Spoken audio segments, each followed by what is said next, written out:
আজকে লাঞ্চে নিরামিষের সাথে আমিষের একটা বড়সড় মেলবন্ধন। যা যা ছিল সেই রেসিপিগুলা বা সেই লাঞ্চের সব কিছু আপনাদের সাথে শেয়ার করব।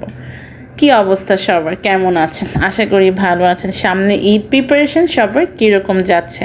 আসসালামু আলাইকুম, ওয়েলকাম টু মাই চ্যানেল। চলুন তাহলে রান্নায় ফিরে যাওয়া যাক। এইখানে আমি ফ্রোজেন চিংড়ি মাছ দিয়ে দিচ্ছি তেলে। এটাকে খুব ভালো মতো ভেজে আদা বাটা, রসুন বাটা, পেঁয়াজ বাটা, শুকনো মরিচ, হলুদ, জিরা গুঁড়া দিয়ে খুব ভালো মতো কষিয়ে দিয়ে দিলাম লাউ আর আলু। এটাকে কষিয়ে প্রেশার কুকারে সিদ্ধ হতে দিচ্ছি। আমি প্রায় রান্না প্রেশার কুকারে করি, এতে সময়টাও বাঁচে, সাথে গ্যাসের সাশ্রয়টাও হয়। আমার বাসায় ছোট ছোট বেবি আছে, যার জন্য আমাকে এই প্রেশার কুকারের সাহায্যটা একটু বেশি নিতে হয়। কথা বলতে বলতে ভাত হয়ে গিয়েছে, লাউ রান্নাটা সিদ্ধ হচ্ছে, ডালটাও সিদ্ধ দিয়ে দিয়েছি। সাথে আছে আজকেও পাঙ্গাস মাছ ভুনা।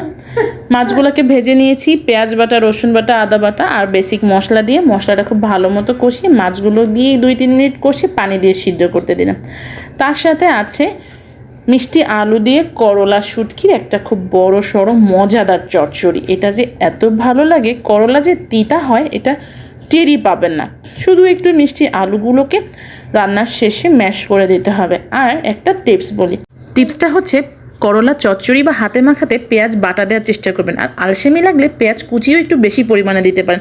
এই রেসিপির ফুল ডিটেল আমার চ্যানেলে আছে, দেখতে পারেন। আল্লাহ হাফেজ, টাটা। Thanks for watching.